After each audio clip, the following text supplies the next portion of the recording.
नमस्कार दोस्तों, शर्मा जियो क्लासेस में आपका स्वागत है। अपने पढ़ रहे थे वायु दाब पेटियाँ और नेक्स्ट चैप्टर है अपना पवनी। देखिए इधर वायुदाब पेटियों को अगर अपने क्षैतिज रूप से देखें तो ये भूमध्य रेखा के आसपास का 5 डिग्री उत्तरी और दक्षिणी अक्षांश, ये आपका 35 डिग्री 30 से 35 60 से ये आपका हो गया उत्तरी गोलार्ध के अक्षांश और ये है आपके दक्षिणी गोलार्ध के। भूमध्य रेखा पे आपका लो प्रेशर था, 30 से 35 पे आपके हाई प्रेशर, इधर लो प्रेशर और फिर वापस हाई प्रेशर, यानी ये आपकी निम्न वायुदाब पेटी थी, ये उच्च थी, ये निम्न और ये वापस उच्च वायुदाब पेटी थी। उसके बाद देखें लो प्रेशर या निम्न वायुदाब पेटी से पवनें गर्म होकर ऊपर उठी और इस प्रकार से 10 से 12 किलोमीटर फैल गई और वापस नीचे की ओर उतर गई 30 से 35 पे। जब ये नीचे की ओर उतरी तो यहाँ पे 30 से 35 के ऊपर क्या उत्पन्न हो गया, हाई प्रेशर। उसी प्रकार 60 से 65 पे गर्म होके अब गर्म नहीं अपकेंद्रीय बल के कारण पवनें यहाँ से ऊपर उठी, दोनों साइडों में फैली और नीचे की ओर उतर गई, जिससे यहाँ पे उच्च वायुदाब पेटियों का निर्माण हुआ। ये देखिए इधर यहाँ से पवनें उठी, इस प्रकार चली और वापस से नीचे की ओर उतरी, तो यहाँ पे लो प्रेशर, यहाँ पे हाई प्रेशर। पवनों की बात करें तो पवनें हमेशा ही हाई प्रेशर से लो प्रेशर की ओर चलती है। तो यहाँ पे हाई प्रेशर है, इधर आपका लो प्रेशर है। तो पवनें हाई प्रेशर से लो प्रेशर की ओर इस प्रकार से वापस 5 धरातल के सापेक्ष 5 डिग्री अक्षांशों तक वापस आ जाएगी। यहाँ से फिर वापस गर्म होगी, इस प्रकार से ये एक सर्किल है वो चलता रहेगा। उसके बाद ये जो पवनें चल रही है, इन पवनों को बोलते हैं व्यापारिक पवन। व्यापारिक पवन, ये दक्षिणी गोलार्ध की व्यापारिक पवन, ये आपके उत्तरी गोलार्ध की व्यापारिक पवन।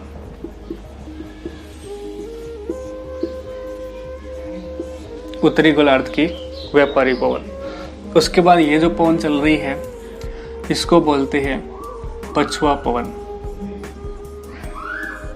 पछुआ पवन दक्षिणी गोलार्ध की और ये आपके उत्तरी गोलार्ध की पछुआ पवनी, और ये आपके ध्रुवीय पवनी। सेम इसी प्रकार ये भी आपकी कौन सी हो जाएगी, ध्रुवीय पवनी। जो धरातल के सापेक्ष चल रही है वो तो है आपकी ध्रुवीय पवन, पश्चिमी और व्यापारिक पवन। जो ठीक व्यापारिक पवन के ऊपर यानी वायुमंडल में ठीक इसके विपरीत जो पवन चलती है उस पवन को बोलते हैं इनको प्रति पवने, यानी प्रति व्यापारिक पवन। ये आपकी हो जाएगी प्रति पछुआ पवने।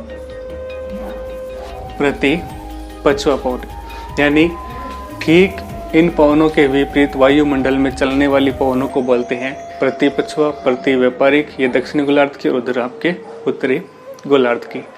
अगर इन्हीं पवनों को अगर अपने इस प्रकार से ग्लोब पे देखें गोलीय रूप में, तो ये जो है आपका 5 डिग्री वाला अक्षांश, ये भूमध्य रेखा के आसपास। यहाँ पे धरातल की बात करें, दोनों पवनें इस ओर पहुंच रही है, तो यानी ये आपका है low pressure, high pressure, low pressure और ये हाई प्रेशर। अब देखो यहाँ पे हाई प्रेशर है दोनों ओर, तो दोनों ओर क्या है, यहाँ पे हाई प्रेशर, बीच में लो प्रेशर, तो ये आपका लो प्रेशर। यानी हाई प्रेशर से पवनें आपकी चलेगी लो प्रेशर की ओर, और इन पवनों को क्या नाम देंगे अपने, व्यापारिक पवन। व्यापारिक पवन इसलिए कहते हैं क्योंकि यूरोप के व्यापारी इन पवनों के माध्यम से समुद्र के अंदर व्यापार किया करते थे, उनमें सहायता लेते थे इनकी। ये दक्षिणी गोलार्ध की व्यापारिक पवन। उसके बाद देखो पछुआ पवनों की बात करें, यहाँ पे है आपका लो प्रेशर और यहाँ पे है हाई प्रेशर। तो ये रहा लो प्रेशर और ये रहा हाई प्रेशर, इधर देखें हाई प्रेशर, तो ये रहा आपका हाई प्रेशर, यानी दोनों और हाई प्रेशर है और बीच में क्या है, लो प्रेशर। तो पवनें चलेगी आपकी हाई प्रेशर से लो प्रेशर की ओर। सेम इसी प्रकार यहाँ पे हाई प्रेशर से लो प्रेशर की ओर। तो ये पवनी आपकी कौन सी हो जाएगी, पछुआ पवने, और ये उत्तरी गोलार्ध की पछुआ पवने, ये आपकी हो जाएगी ध्रुवीय पवने, और ये दक्षिणी गोलार्ध की ध्रुवीय पवने। देखो सेम यही पवने थी जिनको अपनों ने वर्तीय रूप में दिखाया है। अब देखिए यहाँ पे समकोण पे चल रही है प्रत्येक पवन, लेकिन वास्तव में ऐसा नहीं होता। अगर पृथ्वी घूर्णन गति करना बंद कर दे तो ये प्रत्येक पवन है वो अपने कटिबंध में समकोण पर चलेगी, लेकिन पृथ्वी घूर्णन गति कर रही है, इसके कारण इन पवनों में विक्षेपण हो जाता है। और उस विक्षेपण को समझाने के लिए फेरल ने एक नियम दिया था। तो फेरल कहता है कि जो उत्तरी गोलार्ध की पवनें हैं वो तो मुड़ जाएगी अपनी दाईं ओर, और जो दक्षिणी गोलार्ध की पवनें हैं वो मुड़ जाएगी अपनी बाईं ओर। ये कंसेप्ट दिया था फेरल ने, और उसने कहा था जिस दिशा में पवन चल रही है, जिस दिशा में पवन चल रही है उसी दिशा में व्यक्ति अपना मुख करके खड़ा होना चाहिए। यानी जिस ओर पवन चल रही है उसी दिशा में उस व्यक्ति का मुख होना चाहिए, यानी पवन है वो उसकी पीठ पर टकरानी चाहिए। टकराने के बाद में यहाँ पर इन दोनों नियमों का पालन होगा। जैसे उत्तरी गोलार्ध में पवन कहाँ जाएगी, अपनी दाईं ओर, और दक्षिणी गोलार्ध में पवन कहाँ जाएगी, अपनी बाईं ओर। तो देखो ये पवन ऊपर से नीचे की ओर आ रही है, अगर इनकी ओर पेट करके से खड़ा हो जाए इस प्रकार से तो ये इसका क्या हो जाएगा, दायां भाग। तो ये पवन इस प्रकार से दाईं ओर मुड़ जाएगी, यानी पवनों के अंदर विक्षेपण हो जाएगा। ये थी आपकी उत्तरी गोलार्ध की। अब दक्षिणी गोलार्ध की बात करें, दक्षिणी गोलार्ध में पवनें कहाँ मुड़ेगी, अपनी बाईं ओर। तो पवन ऐसे चल रही है, पेट करके खड़े हैं, तो इसका इधर वाला हाथ बायां हो जाएगा, तो ये पवन बाईं ओर इस प्रकार से विक्षेपित हो जाएगी।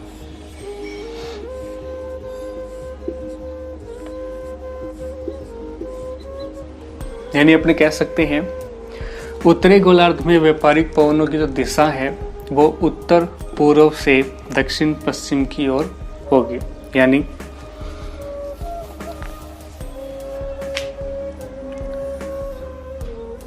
इधर आपका नॉर्थ, साउथ, ईस्ट और वेस्ट।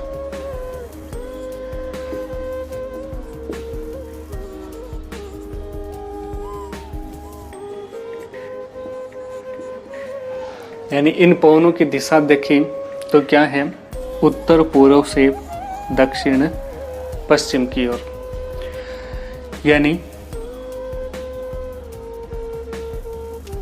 नॉर्थ ईस्ट से साउथ वेस्ट की ओर इनकी क्या है, दिशा है। वहीं दक्षिण गोलार्ध में देखें, दक्षिण गोलार्ध में इनकी पवनें हैं दक्षिण पूर्व से उत्तर पश्चिम की ओर, यानी दक्षिण पूर्व से उत्तर पश्चिम की ओर। तो ये आपकी हो जाएगी WS से NW,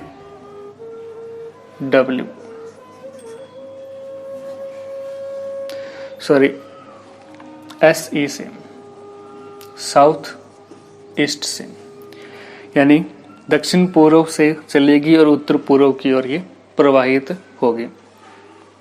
उसके बाद इन पश्चिमा पवनों की बात करें उत्तरी गोलार्ध में पौने मुड़ेगी अपनी दाईं ओर, ये इसका दायां भाग इस प्रकार से ये दाईं ओर बहने लगेगी।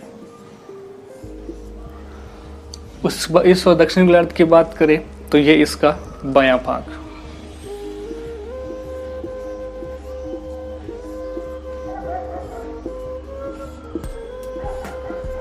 ये आपकी हो गई पछुआ पवने। उत्तरी गोलार्ध में पछुआ पवनों की बात करें तो दक्षिण पश्चिम से उत्तर पूर्व की ओर, यानी दक्षिण पश्चिम से उत्तर पूर्व की ओर। उसके बाद दक्षिणी गोलार्ध की व्यापारिक पछुआ पवनों की बात करें तो ये पवनें चल रही है आपकी इस प्रकार, यानी उत्तर पश्चिम से दक्षिण पूर्व की ओर, यानी उत्तर पश्चिम से दक्षिण पूर्व की ओर। उसके बाद ध्रुवीय पवनों की बात करें तो ये उत्तरी गोलार्ध में अपनी दाईं ओर इस प्रकार से,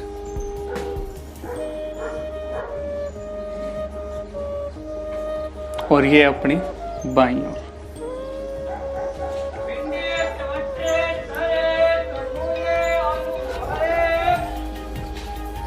ये हो गई आपके पवनों की दिशा।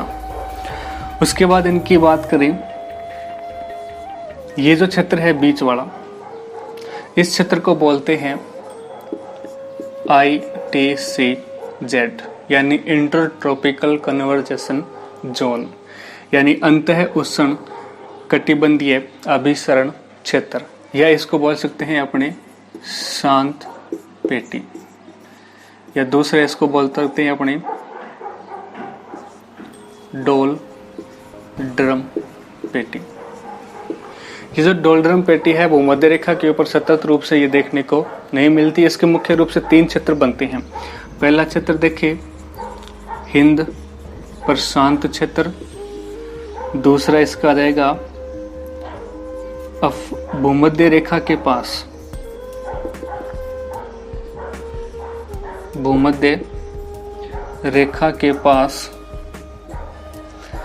अफ्रीका,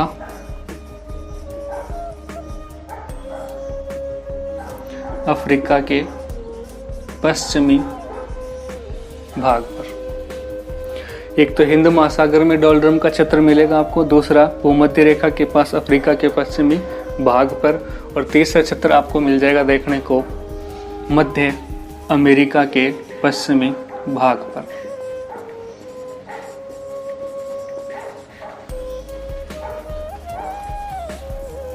मध्य अमेरिका के पश्चिमी भाग पर ये 3 क्षेत्र बनते हैं ITCZ के। उसके बाद देखें इन पछुआ पवनों की बात करें तो एकमात्र ऐसी पवनें हैं जो निम्न अक्षांशों से उच्च अक्षांशों की ओर गति करती है। एकमात्र पवनें ऐसी जो निम्न अक्षांशों से उच्च अक्षांशों की ओर गति करती है। उत्तरी भाग में इनकी जो चलने की गति है, तीव्रता है, वो कम है, दक्षिणी भाग में ज़्यादा है। उत्तरी भाग में कम होने का कारण है यहाँ पर स्थलीय अवरोध देखने को मिलता है। इस वाले भाग में जलीय भाग है, स्थल का कोई अवरोध नहीं होता, इसलिए इसको दक्षिणी गोलार्ध में कुछ अलग अलग नामों से जानते हैं। जैसे 40 डिग्री अक्षांश पर इसकी गति बढ़नी शुरू हो जाती है, 50 डिग्री अक्षांश पर ये और तीव्र हो जाती है, और 60 डिग्री अक्षांश पर यह सबसे अधिक तीव्र गति से चलती है। जो 40 डिग्री अक्षांश पे चलती है इसको बोलते हैं गरजती चालीसा, गरजती चालीसा। जो 50 पे चलती है इसको बोलते हैं प्रचंड पचासा, और 60 पे चलती है इसको बोलते हैं चीखती 60। ये थोड़े से ध्यान रखने हैं नाम इसके। 40 डिग्री अक्षांश पे इसको बोलते हैं गरजती चालीसा, 50 पे प्रचंड पचासा, और 60 पे इसको चीखती 60 के नाम से जाना जाता है। ये थी अपनी पवनें।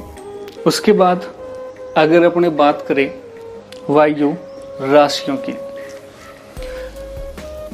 वायु राशियों में देखें अपने तो हमें दो प्रकार की वायु राशियां देखने को मिलती है।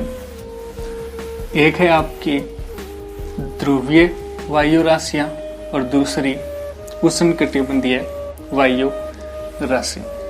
जैसे इन वायु राशियों को अलग अलग सिंबल के नाम से दर्शाया गया है। जैसे अगर अपनी बात करें ध्रुवीय वायु राशि, इसको व्यक्त किया जाता है P से, यानी पोलर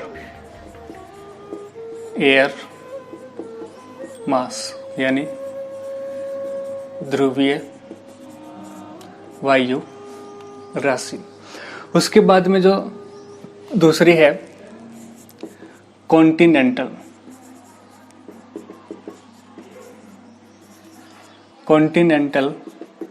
एयर मास, यानी महाद्वीपीय वायु राशि। महाद्वीपीय वायु राशि। उसके बाद में आती है आपकी M, यानी मेरी टाइम एयर मास, यानी महासागरीय वायु राशि।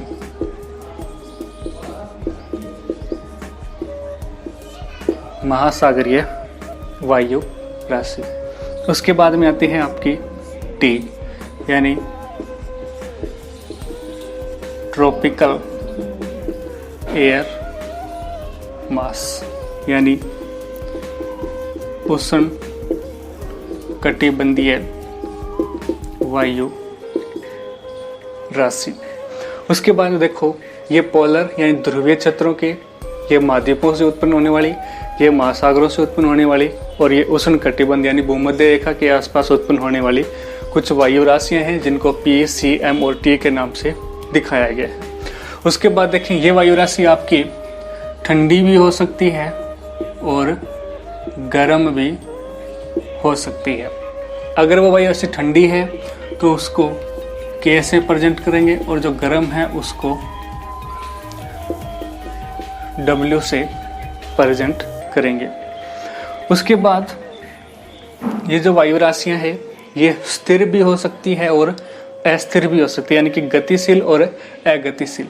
अगर ये वायु राशि आपकी स्थिर है तो इसको नाम देंगे S, यानी स्टेबल। अगर ये अस्थिर है तो इसको नाम देंगे U, यानी अनस्टेबल। ये इसके सिंबल हैं। तो अब इसके बाद अगर अपने इनका वर्गीकरण करें, जैसे सबसे पहले वर्गीकरण से पहले हमें ये सिंबल याद होने चाहिए। P कौन सी है, C कौन सी है, M और T कौन सी है। उसके बाद K का मतलब कोल्ड ठंडी, वार्म गर्म, स्टेबल स्थिर, अनस्टेबल अस्थिर। उसके बाद देखो इनका वर्गीकरण करें अपने।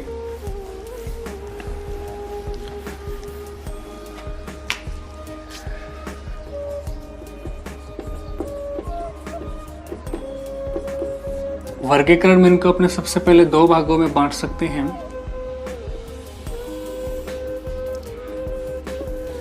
एक है आपकी पोलर एयर मास और दूसरा है आपका ट्रॉपिकल एयर मास, यानी ये ध्रुवीय वायु राशि और ये उष्णकटिबंधीय वायु जल राशि। अब देखो ये ध्रुवीय जल वायु राशि है, ये दो प्रकार की हो सकती है।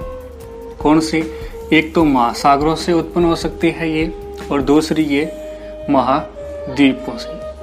अगर ये महाद्वीपों से उत्पन्न होगी तो इसको बोलेंगे कॉन्टिनेंटल पोलर, यानी महाद्वीपीय ध्रुवीय वायु राशि।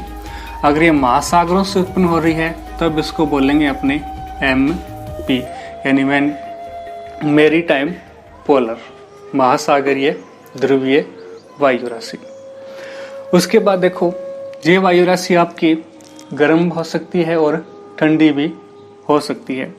अगर देखिए ये वायु राशि अगर आपकी गर्म है, ठंडी है, तब तो इसको लिखेंगे CP, के, यानी कॉन्टिनेंटल पोलर कोल्ड, यानी महाद्वीपीय ध्रुवीय गर्म ठंडी वायु राशि। अगर ये गर्म है तो इसको बोलेंगे continental polar warm air mass, यानी महाद्वीपीय ध्रुवीय गर्म जलवायु। उसी प्रकार इसकी बात करें, ये भी ठंडी होगी और गर्म होगी। अगर ठंडी है तो इसको लिखेंगे मेरी टाइम पोलर कोल्ड, और अगर गर्म है तो मेरी टाइम पोलर वार्म, यानी महासागरीय ध्रुवीय ठंडी जलवायु राशि, महासागरीय ध्रुवीय गर्म वायु राशि। अब इनकी बात करें, ये वायु राशियाँ आपकी स्थिर भी हो सकती है और अस्थिर, यानी एक जगह पे रुके भी हो सकती है और गतिशील भी हो सकती है। तो इसके लिए फिर इन्हें आगे दो भागों में अपने बांट देते हैं। Continental polar cold stable air मास। अगर ये अस्थिर वायु राशि है तो इसको बोलेंगे अपनी continental polar cold unstable air mass. वहीं दूसरी ओर इनकी बात करें, ये हो जाएगी आपकी कॉन्टिनेंटल पोलर वार्म स्टेबल और continental polar warm unstable. Same उसी प्रकार इनमें देखिए, maritime polar cold stable air mass, continental polar cold unstable air mass. वहीं इनकी बात करें, maritime polar warm stable, maritime polar warm unstable. ये हो गई अपनी ध्रुवीय वायु राशियों का वर्गीकरण। देखिए, जो ये आपकी ध्रुवीय वायु राशि है, ये वायु राशि आपकी महाद्वीपों से भी उत्पन्न हो सकती है और महासागरों से भी उत्पन्न हो सकती है। इसलिए इसको दो भागों में बांट दिया। एक महासागरीय ध्रुवीय वायु राशि, दूसरी महासागरीय ध्रुवीय वायु राशि। अब ये वायु राशियां ठंडी भी हो सकती है, गर्म भी हो सकती है। इसलिए कॉन्टिनेंटल पोलर कोल्ड और ये कॉन्टिनेंटल पोलर वार्म। सेम उसी प्रकार महासागरों से जो उत्पन्न होगी वो ठंडी भी हो सकती है, गर्म भी हो सकती है। तो इसको फिर दो भागों में बांट दिया, मेरी टाइम पोलर कोल्ड और मेरी टाइम पोलर वार्म। अब ये ठंडी और गर्म वायु राशियां हैं, ये आपकी स्थिर भी हो सकती है और अस्थिर भी हो सकती है। तो इसलिए इसको वापस अन्य उपभागों में बांट दिया, continental polar cold stable, continental polar cold unstable.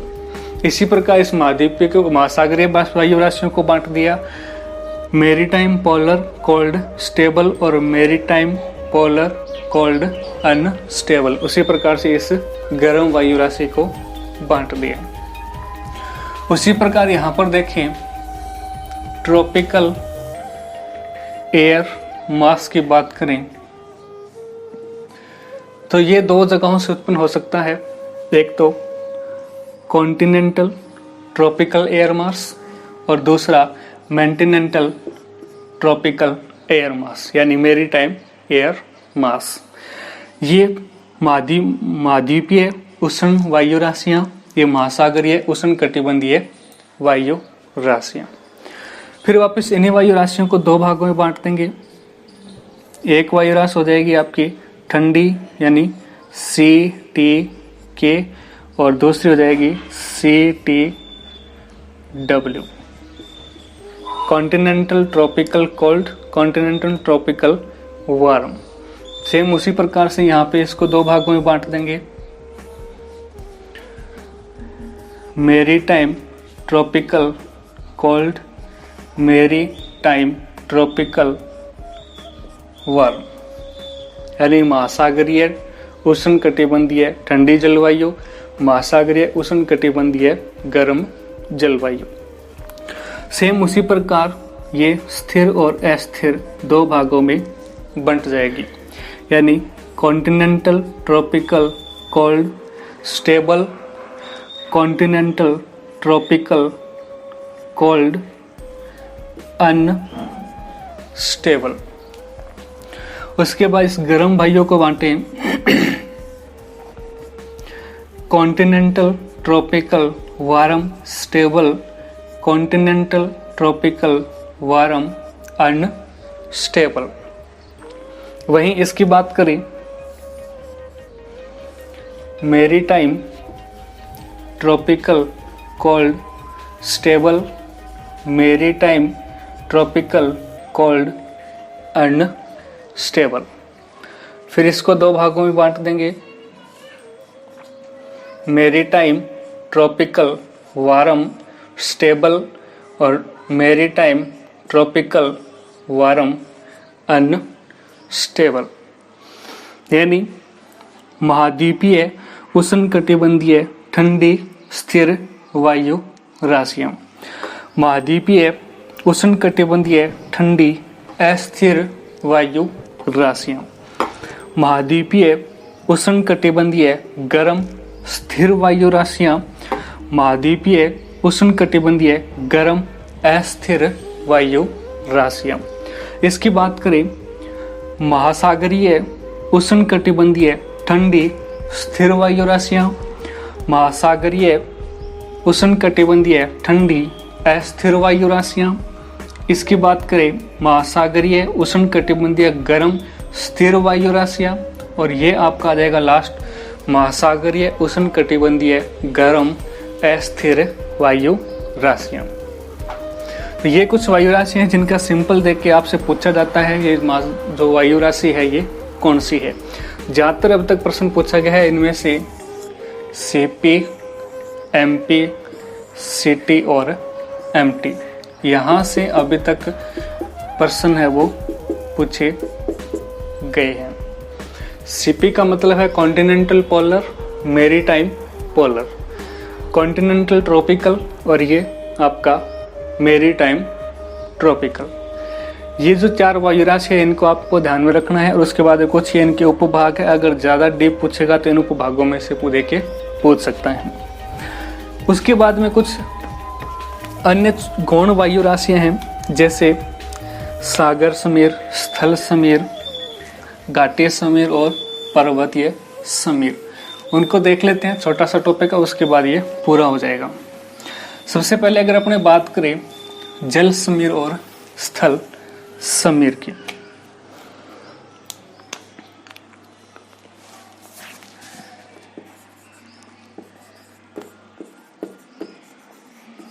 जल समीर और एक है अपने पास स्थल समीर। जल समीर का मतलब है जल से आने वाली और स्थल समीर का मतलब है स्थल से आने वाली। जैसे देखें अपनी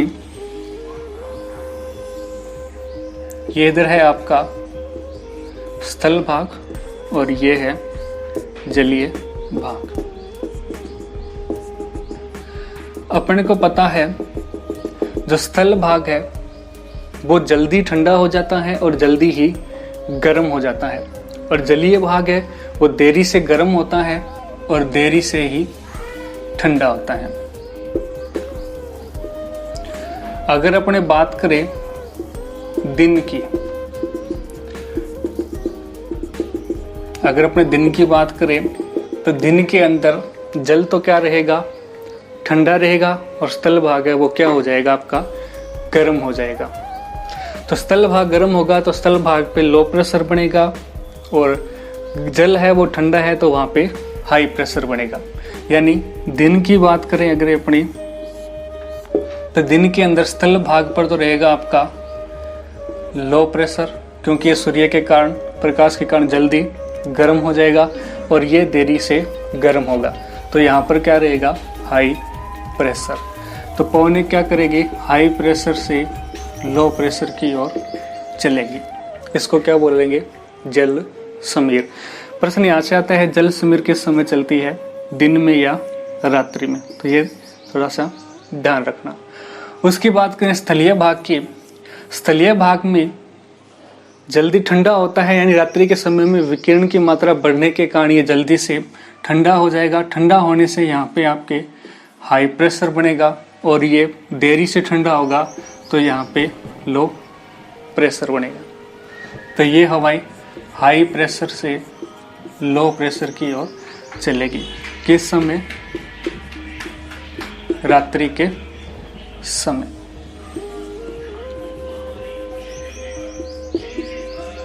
यानी रात्रि में ये पवनें आपकी हाई प्रेशर से लो प्रेशर की ओर चलेगी।